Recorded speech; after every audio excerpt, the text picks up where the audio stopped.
You're listening to the I Love You Keep Going podcast with George Haas. For more information, please visit our website at www.mettagroup.org. That's www.mettagroup.org.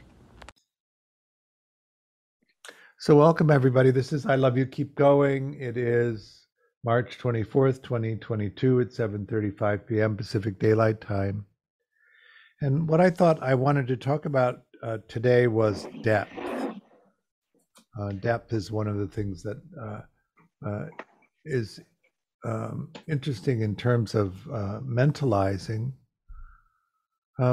People who have adverse experiences in early life or really at any point during their life, and they're able to work through them and to integrate the experience of them, tend to have a depth of experience that they can relate to people and situations.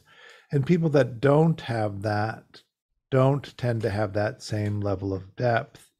One of the things about privilege is that it tends to afford people circumstances in life that are easy to manage or easier to manage. That's not to say that they're not challenging, but they're not the same as somebody who has to overcome adverse circumstances. And at the same time, because there is no experience in that, it lends to less depth. But there's a description of what this system is. And again, this is coming from the Listening Society, the Hansi Freineck book.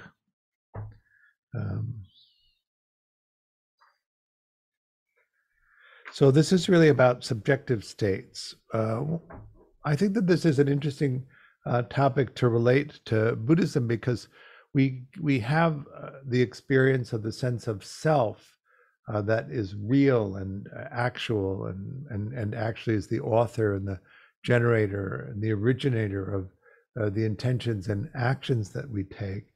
And in the process of meditating and exploring the origins of, in the Theravada map anyway, of not self, we see that solid, intrinsic, ongoing, continuous experience of self is not actually what's happening.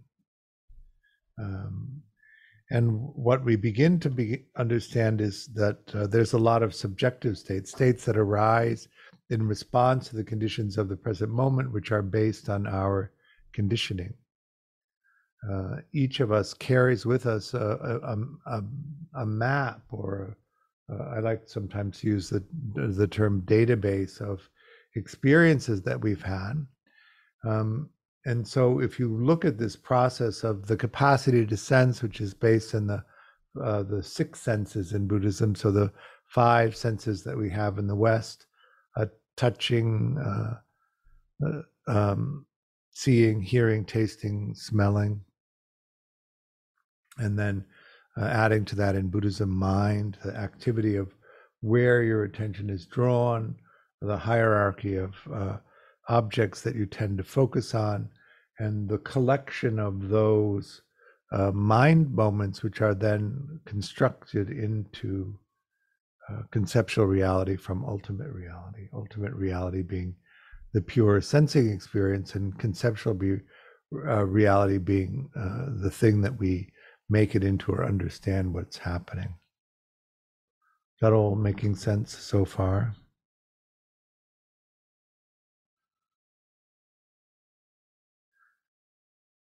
So in the lower states, we have, the first one is hell, and then the second one is horrific, and the third one is tortured, and the fourth one is tormented.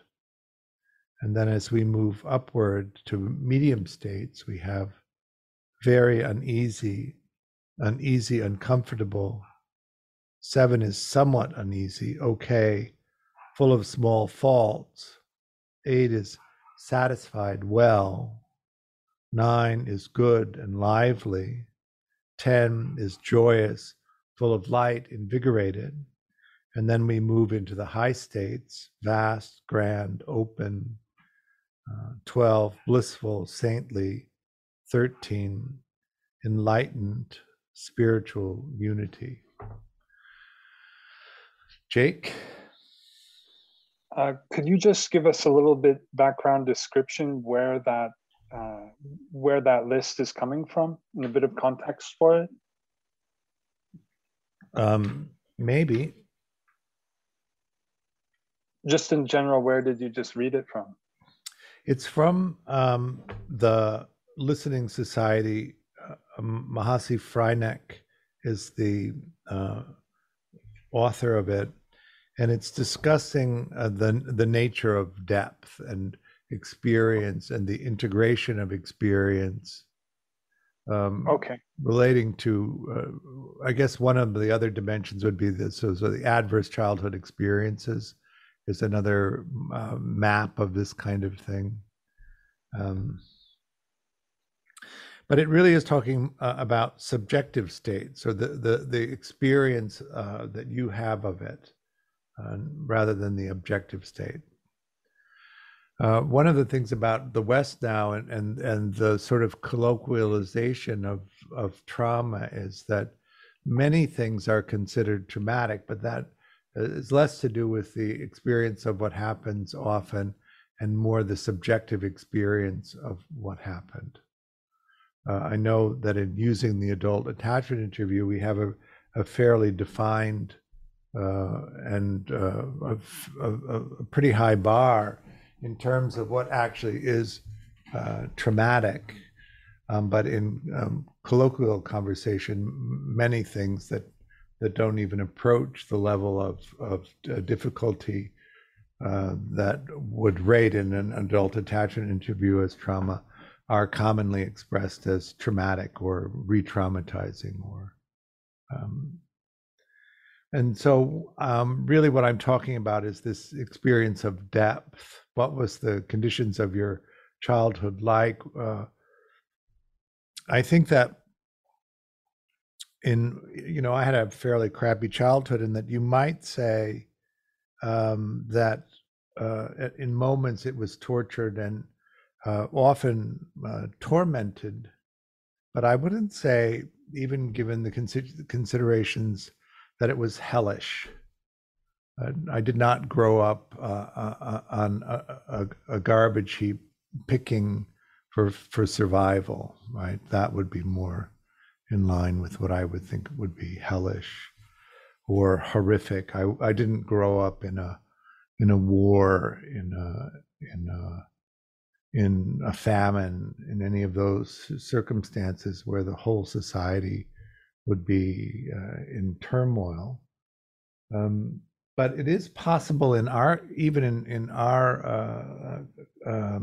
society to have those experiences.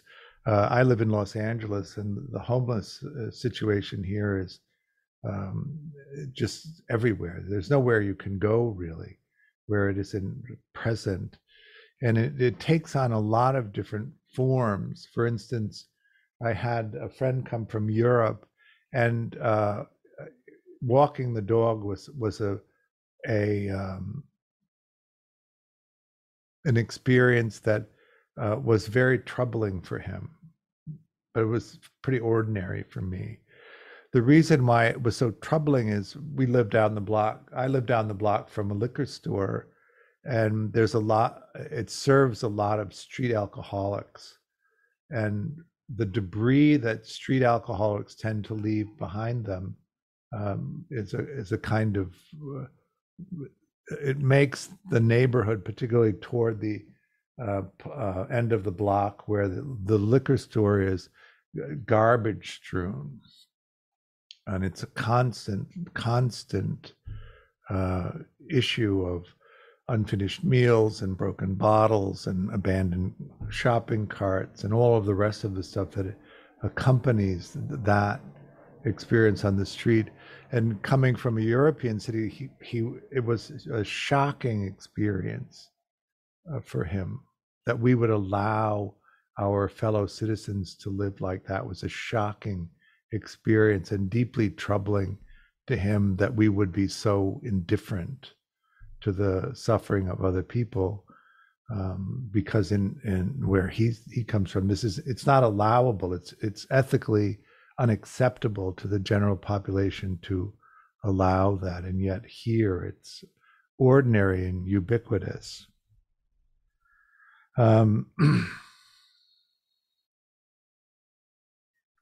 What country was he from? The Netherlands. Okay. So when you begin to examine your conditioning, which is something that we do in the Buddhist practices, with the idea of being free of it, you really do begin where you begin in terms of what that conditioning was like. So if I started in the lower states and I've been able to move upward through the middle states, and I don't know, sometimes I think into the higher states, that creates an experience of depth. So that when I'm able to relate to people, any of those experiences are something that I can recognize and relate to from a direct experience of it. I don't need to imagine it, really. But in tortured or horrific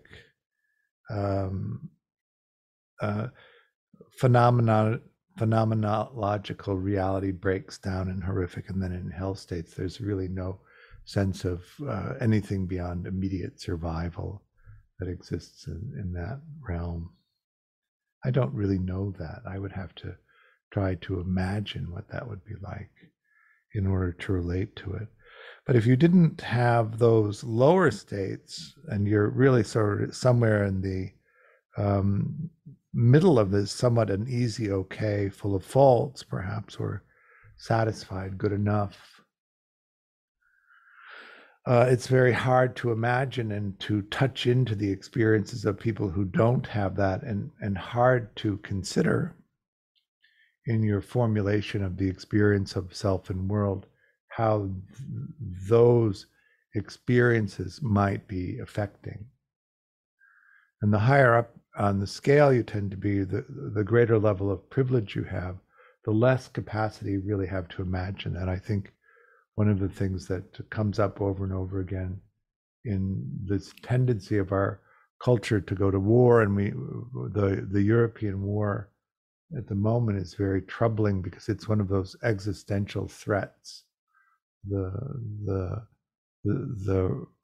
Russian government has weapons that are actually capable of eliminating life on our planet. We have those weapons as well. If we get into a conflagration between us, what restraint is it that we will use to prevent ourselves from doing it?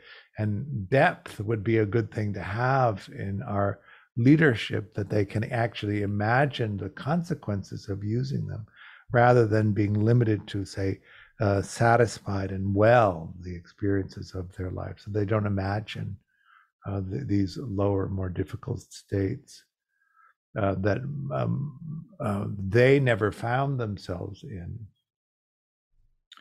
And so they can't imagine. I often have that sense that we have these very privileged, very powerful people who are committing people to war, who are coming from poorer environments, less opportunity, that have little choice in the matter of where they can go.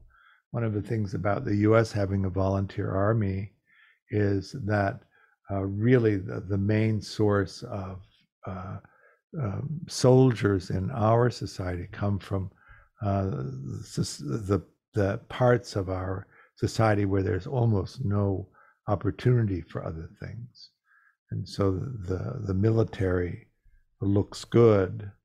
I think that that's the central lesson that was learned from Vietnam, which was you can't have a draft, because if you have a draft and you pull in the middle class, upper middle class, and the wealthy people into the draft, they'll object, and they have the power to prevent these incursions from arising. They don't want it. They don't want their children slaughtered, and they have power to redirected away from that. And so the way out of that, of course, is to abandon the draft so that the burden of it falls on a fragment of society rather than the whole thing. George? Yeah. Yeah, I just typed in the chat. I wasn't sure if you were using the word depth or depth for the nature of. Depth, the second, D-E-P-T-H. Okay, I'm still trying to make the connection between all this, but thank you. Mhm.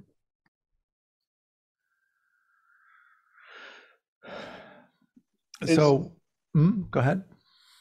I was going to ask if sometimes you see a disconnect in the world of Dharma practice where people don't take account for the level of suffering they're actually experiencing or they have experienced in the past, and are substituting the recognition of the levels of pain that they have or the levels of pain that are in the world for a sort of a goal that's not here and now. For instance, someone has a traumatic childhood or a painful early conditioning experience, and then they're taught that they should aspire towards the Brahma Viharas. And Right. is there, I'm just asking, like, what about this gap? There's this big gap of human experience in between suffering and like the total, godlike state of transcendence of suffering. And I was just wondering if you could say something about bridging that in a more realistic and humanizing way. I think that in terms of the West, or at least in this country, that one of the things that happens is that people who do well enough, people who are sort of in the middle states of very uneasy, but an uncomfortable, somewhat uneasy, okay, satisfied, well, good, lively, joyous, full of light, invigorated, they don't come to the Dharma so much because they're actually able to function well enough in the conditions of our society and engage in the competitions and the rewards that come from those competitions well enough that they remain in that place of satisfaction. So then what you have, and maybe the mindfulness movement will change that a little bit as the lighter forms of practice enter into the mainstream, is what you have are people at the low end of functioning that come really out of these lower states, that are looking for a way to get into the activity of the main way of living in our world. So what I see in them is mostly they want to get their functioning up so they're good enough to enter into the competition, which is one side of it. Well, I want to interject something though. What? Sorry to interrupt. That if these people, how would they have the mentalizing to think that what they want is to be in the mainstream of society, when if they're suffering and they don't have mentalizing and they hear this teaching about the transcendence of all forms of suffering, wouldn't they just latch on to that and think, okay, I'm going from suffering to Nibbana, or I'm going from suffering into this transcendent practice? I don't think they would necessarily have the insight to realize that there's this whole middle path in between, which is competing in the human world. And that's what they need to get into in order to stabilize their life enough to develop those higher states. My sense of that is that they don't think that it's possible for them, that the higher states aren't available to them, and they just want to come out of suffering enough so that it's not terrible. It's not horrific. I think that makes sense, but the piece that doesn't go together is, yeah, that's what they want and that's what they want to go after, but they don't have the language to say that exactly. And what ends up happening is people use the rhetoric of Buddhist teaching, which is really about transcendence and about liberation. And they say that they're into that, but they're not, it's not really about that. It's kind of like church, it's like, people go to church to say they, So that sort of thing. The way that I sort of see it is, on the other end of that spectrum is people who do very well in the culture. They compete very well in the culture. They get the rewards of the culture, and those rewards actually don't end up being satisfying. And so they move into the practice in order to, and they're more focused on the transcendent side of practice, that they're actually going to find the meaning that they're lacking from the achievements that, and the goal reaching that has been relatively easy for them. But because they don't actually have depth, they can't actually relate to the suffering experience of the people at the other end. And so they often find themselves, because they function so well, moving into the positions of the teachers of the Dharma. And so what they offer to the people that are suffering so greatly is this idea of transcendence, which is what they're interested in and attempting to do. But because they have so little depth of experience, they can't actually imagine or relate to the depth of suffering that the other end of the spectrum are in. And so they offer something that actually doesn't really help that. That totally makes sense. And that's what I've observed too. But then there's this part of they've moved into the Dharma through their competence in competing and seeking rewards, and they've gotten the rewards they want. Then they think Dharma is going to be the next venue for them to compete and get rewards, and they don't have the depth to understand Dharma is not about competing and getting rewards. It's really not. Okay. Or at least that's often my experience of it. Okay.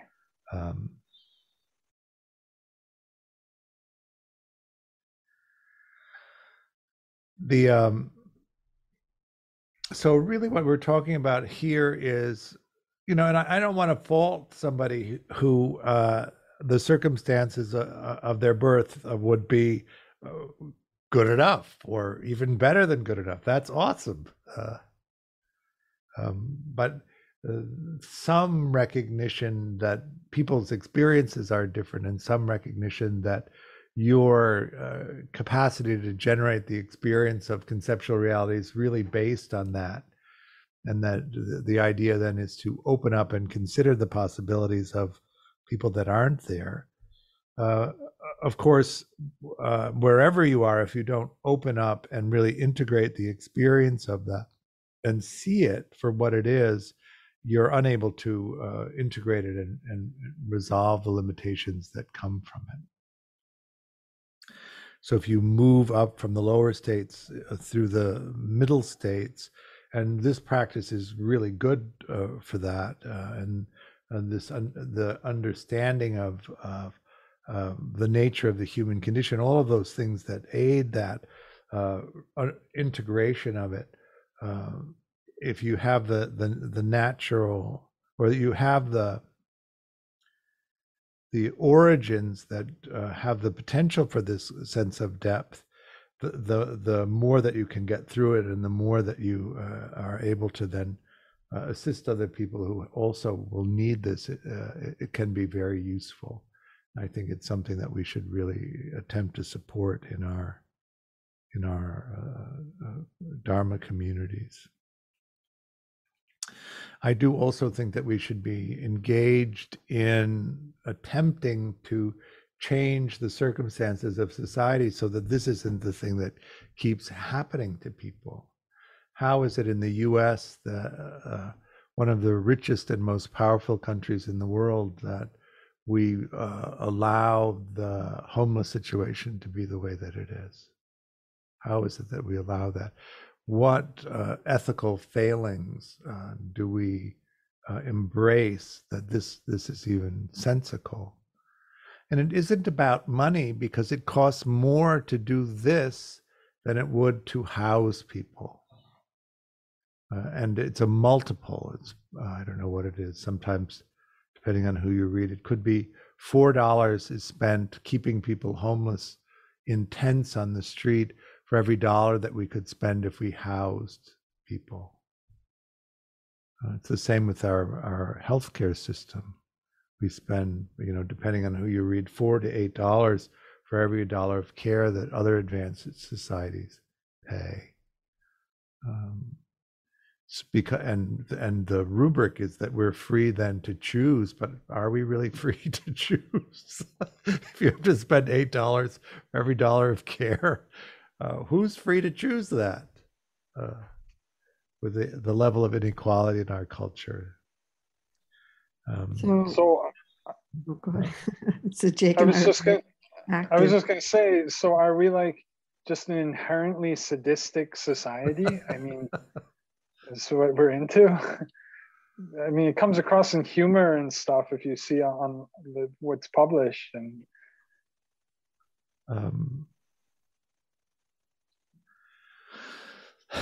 it's an interesting question. I think that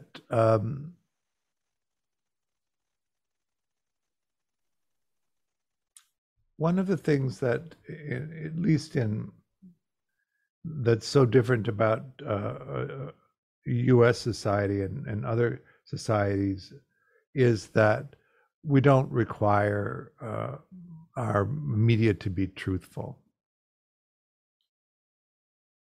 We did, but then Reagan changed that. And since that time, the news really doesn't have to be truthful. They can say whatever they want. It used to be that you could express that, but it had to be expressed as an opinion, not as a news fact. But you couldn't do that in Canada. You can't do that in most places in Europe. You can do it in England, and they have the same problem of disinformation that we have here. If nothing in the media is true necessarily, how do you know if any of it is true? It's really undermines that. If you don't have any depth in terms of your own experience, and things have always come to you in a relative ease, then it's very hard to make sense of some people just not having the relative ease to do that. So that's the idea around privilege. This has always come easy for me. I've always had those opportunities, which means that those opportunities exist for everyone, and that if you don't take those opportunities, it's on you because you haven't taken them. And there's no integration of the level of privilege, and there's no integration in that it's not universally available. There's no understanding that you might have entirely different circumstances than someone else. I have a question. Uh-huh. Yeah, I was wondering when you were speaking about the homeless people in LA and then the Dharma teachings and Dharma places of LA in general. Have you noticed any sort of symbiotic relationship or codependence on where the people who are suffering at the homeless level are reaching out or wanting to go to the Dharma centers, and the Dharma centers in reverse are wanting to reach out to the homeless people? Does that relationship exist, or are they too far separated? It depends on the community, I would think.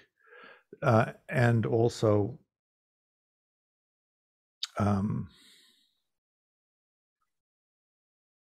what actually is being offered, what is in that process. When I initially began teaching classes, one of the things that was apparent was the conflict between the two ends of the spectrum that tend to be drawn. And just as an example, in terms of pacing, the people that don't function very well need a very slow pace. They need to go over the same lesson materials multiple times to take it in, and they need to be able to drop out and return, and so the length of time and the amount of effort that it takes to teach them something is huge. On the upper end of the spectrum, where they're all high functioning and they do really well, they want to go really fast, and they get it and they can understand it and they can put into practice the techniques, so that the pace that they need to go in comparison to the pace that the lower end of the spectrum can go, is incompatible in that way. If you go at a pace that's in line with the people who function really well, the people who don't function well can't keep up, and they drop out as a result of that. If you slow down the pace so that it goes at the speed of the low end of the functions, it's frustrating and angry making for the people who function well, and so you begin to see the culture naturally cleave into these two groups. So that in the groups of people that function really well and have done well in the world, they have a lot of resources, and so the Dharma centers that offer curriculums that are organized for that group tend to be very well supported. And the group of people that don't function well and come and go and are unreliable and don't really have much in the way of resources, there's very little resources available for them even to open or support a Dharma center. So that's what I notice happening. The upper end of the spectrum, because the sense of depth is often limited, they say, "Here's the offering. We'll even make it free for you, but you don't come. You don't seem to understand what we're teaching," which we readily understand, and it makes sense to us. But because of the lack of depth of understanding what actually that suffering means in terms of the whole structure of somebody's ability to be able to show up and take in the information, that doesn't really resonate very well. And without that sense of depth, the compassion that would be necessary in order to stay there and go slowly at the speed that you need to go in order for somebody to be able to take it in, and doesn't arise, and so you can't do it. So that's what I think is actually happening. And so how do we in some way balance that? I don't know. I think of Mother Teresa and other groups that their whole focus is on the marginalized populations. That's true. But also, Mother Teresa was a relentless fundraiser. Her activity was not so much serving the poor, but making the government, making people who had resources provide the resources that they needed. And so we perhaps have that model here. There's often the way that it often works here is that in Dharma centers, the senior teachers and senior administrators make a living wage, and everybody else has to volunteer their labor to run the centers. The centers themselves are not set up in an equitable way, even. And there is very little support for this from the government. So you really do have to figure this is one of the great conundrums, I think, of Western Dharma, is figuring out how you can make the Dharma available in an equitable way, and also that somebody actually focuses on offering it to people that don't function very well.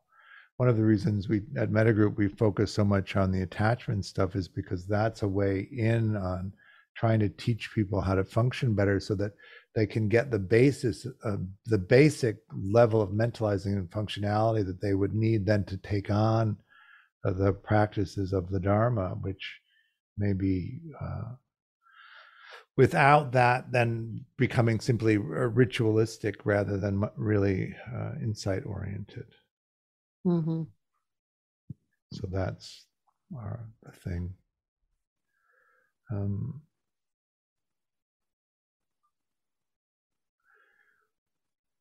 One of the things about actually looking at the nature of your conditioning and the nature of the way that you create your subjective experiences and having some kind of framework. Why I like these lists is because it creates a framework of evaluation that you can use to examine what actually happened to you. You know, just if we put it in attachment terms, dismissing people tend to minimize negative impacts and they tend to push themselves up on the list without any actual evidence, and disorganized people or tend to be stuck in the lower ends of the list without being able to mentalize themselves into more ease.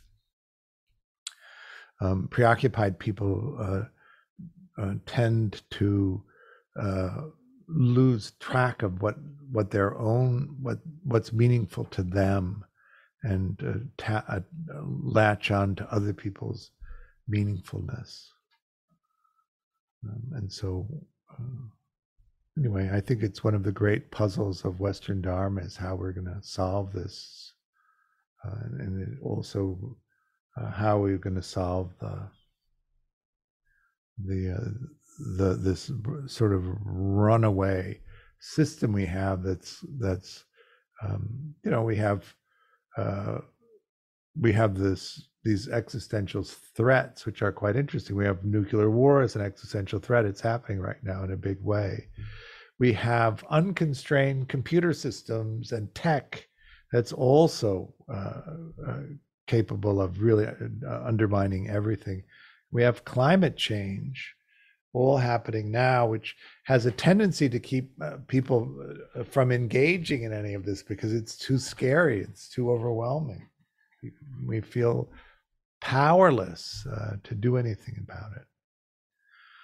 So how do we come into this place of being able to hold the experience of the society in which we live, and at the same time have some agency to affect a solution to these situations, all of which, you know, one of the frustrating things for me really is there's wonderful solutions to all of this. We just can't engage them because really the people who have power aren't interested in them. So there is that whole focus on the very upper end of it and trying to raise consciousness there. And at the same time, we see the plight of ordinary people. Jake. Okay, so I wanted to bring it back to something you said about 10 minutes ago, that this is something I thought was important, and I wanted to read it back and see if you could give some feedback on it. And it's the topic of integration. So we're talking about the different, I want to bring attention to the difference between integration as the capacity to resolve the limits of past conditioning in terms of mentalizing and social functioning, compared to the capacity to experience a higher state of consciousness. So there's the capacity to experience a higher state of consciousness, and then there's but that's not integration. You're saying integration is the capacity to resolve the limits of past conditioning in terms of mentalizing and social functioning. Am I getting this message right? So what's coming to mind for me is it's a question of resolution and seeing more and more clearly what's actually happening. In the beginning, everything seems conceptual reality seems solid and real, and there's no real perception that you've created it from a conditioned response to the present moment. There's a sense of the self, which is continuous and ongoing. There often is very little insight into how our way of creating self and world is actually contributing to the difficulties that we have. So I had a conversation today with somebody about it. One of the things that they wanted to do, they didn't do because they didn't think that it was available to them. But it was clearly available to them and offered to them. But their perception of it was that that was not actually true, that what was actually true was that it wasn't available. I'm doing this in a blind way so that you can't figure out who I'm talking about. But if they could change their perception that, yes, those things are actually available to them. So in the childhood experience, over and over again, they went to the caregiver to attempt to get their attachment needs met, and over again, their attachment needs were rejected. And that was so consistently true, and every possible circumstance and effort and gesture that they could think of to do, they tried, and none of them worked. So in their mind, in the way that they create the sense of self and world, those things are unavailable because I'm incapable of getting them. But they're not a child anymore. They're actually a young person who's in their 20s, and the period of 20s is really about exploring what might be interesting that you want to really go after and in depth into. And without any investigation, the conclusion is that's not for me. That's not going to be something that I can do. And so we begin this process of actually seeing into the nature of how reality is formed in that moment where you perceive it as not available, even though it is. Is that making sense? You still have to go do it, which is different than self-rejecting because you can't imagine that being something that was available for you. And then to begin to see how that operates, how the perceptual database, which is this record of the experiences you have, is what's used to inform the experience of the present moment, and then to begin to separate the actual conditions of the present moment and see them clearly, and not slip out of the experience of the present moment into the thinking response to the database, so that you actually are here present, operating in the conditions that are now. Is that making sense? But if you don't have the capacity to see that, and you don't have the capacity to integrate it, often what happens in situations like that is that it's not available to you because you would have to touch into the terrible sadness of not having been able to get it in the past, even though it was something that you longed for and that you tried so hard to get. So that actually what you're doing in the present moment is not turning down the opportunity that's in front of you, but avoiding integrating the experience of the terrible sadness of not having been able to get it before. That's what I mean by this investigation. And then you embrace the terrible sadness of not having been get it before, which then frees you to be able to go for it now. It's a kind of bittersweet experience. Bitter that you didn't get it. Sweet that you could get it now. And also what's bitter is, particularly if you're older, is you see how many times you didn't try to take it, even though the offer was there. There's a deep bitterness around that. Is that all making sense? Anything left, Jake, that you need?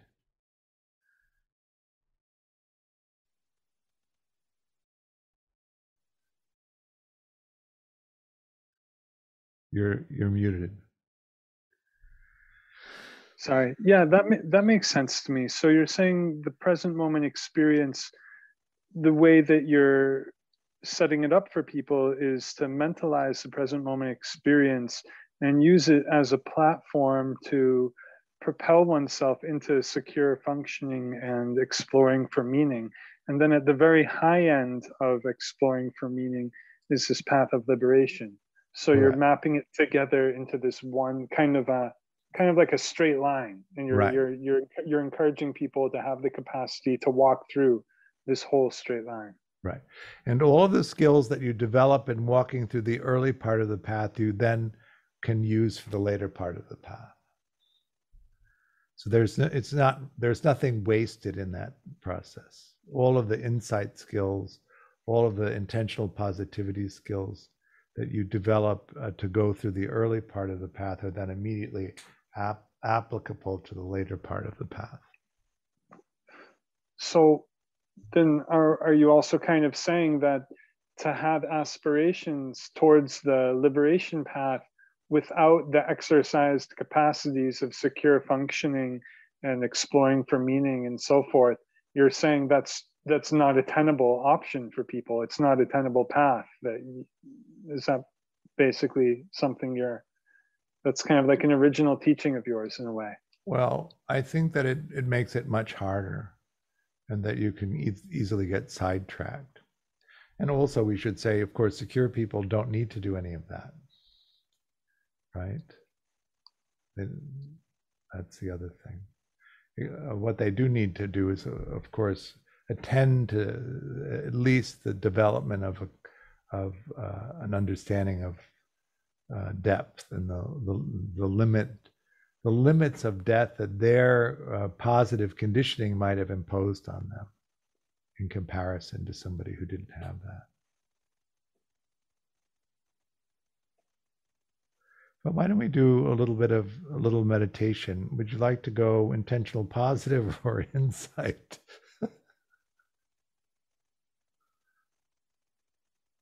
Any ideas? Intentional positive or insight? The heart side or the insight side? I'm actually maybe I'll preempt it. I am in need of some heart practices tonight. Okay. So let's do that. Sounds good. So go ahead and settle into your meditation posture.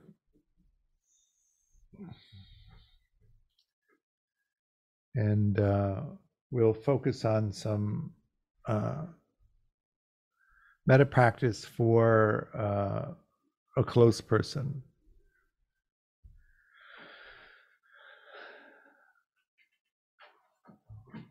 So go ahead and settle in, closing your eyes, scanning to the body, looking for any tension you might be holding, seeing if you can release it.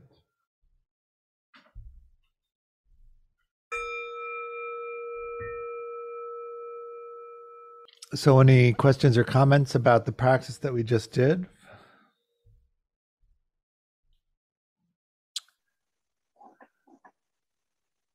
So in a sense, what we're doing is we're using level 6 mentalizing to encourage ourselves to move through the way you formulated level 1, 2, 3, etc.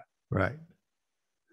Could you just review for us what 3, 4, and 5 are, and also our level 1 or pre-contemplative state? Could you just run through those again for us? So level 1 is basically the introduction to the attachment experience, the 3-pillar approach of attachment repair, which is the ideal parent figure work, which is the remapping of the perceptual database. The second pillar is the mentalizing piece, which we use meditation for. And then the third piece is an understanding of the nature of collaborative relationships, contrasted to transactional relationships or role-based relationships. In level 2, it's a deeper dive into the second and third pillar, which is the mentalizing piece and the collaborative relationship piece, with an introductory level or a basic skill development level of the ideal parent figure. So we want you to be able to get through the preliminary ideal parent figure protocol and develop skill that you can use it, so that when you go on to level 3, which is mainly focused on earning security if you don't already have it, or overcoming. Level 3 is about earning security if you don't have it, and level 4 is about repairing the rigid views of relationships that might have developed over the course of your early experience. So in level 3, we work with ideal parent figure, but we also work with schemas, or in Buddhism, they would call them fixed views, to open up the rigidity of both the expectation of self and actually what the world is willing to offer. Then in level 4, we focus on developing adult level functioning relationships that are actually in line with what you would like them to be. So there isn't a particular model for that we want you to fit in. 2, we want you to really examine who you are and what your relationship wants and needs are, and then to actually develop those relationships so that you have functioning relationships. Level 5 is an attachment-focused couples work, so that you can actually have a place to bring your person into a refereed negotiation to attempt to make the dynamics of the relationship secure. And then level 6 is the advanced mentalizing.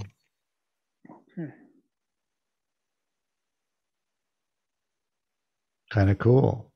Yeah, very cool. good model. Claire?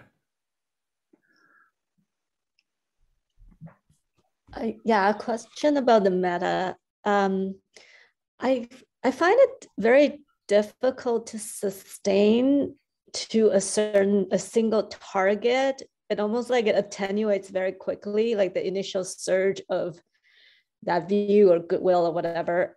And if I kind of switch to different people, or sometimes even like go abstract, like humanity in general, it renews it.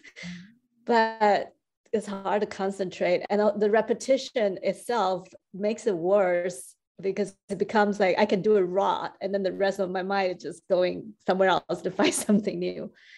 Is it okay to keep switching to stimulate that? Or, I mean, I suppose the sustaining and the concentration itself is the practice as well. So it can be cheating. Well, I don't know that it's, part of it is getting the mind to settle.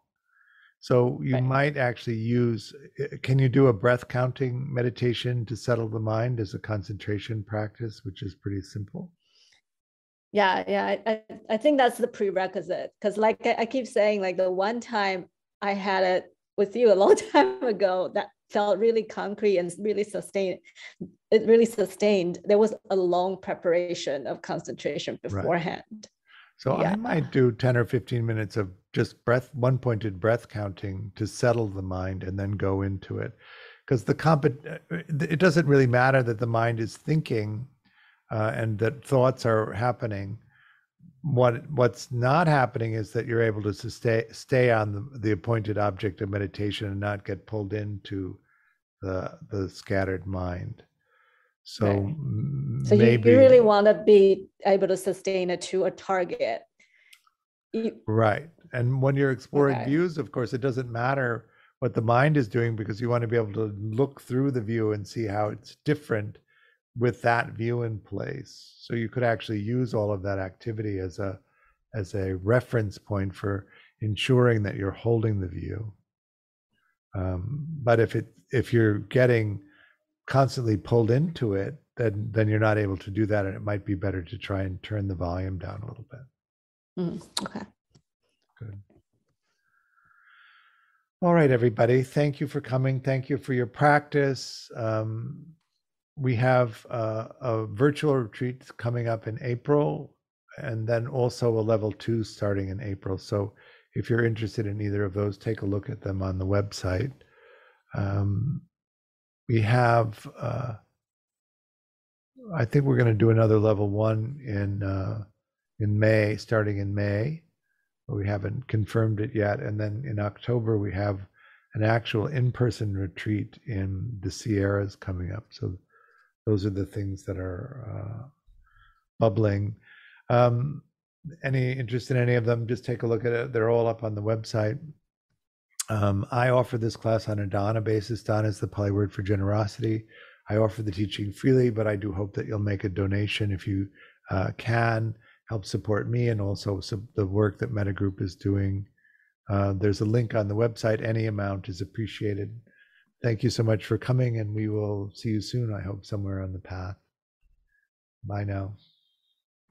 Thank you.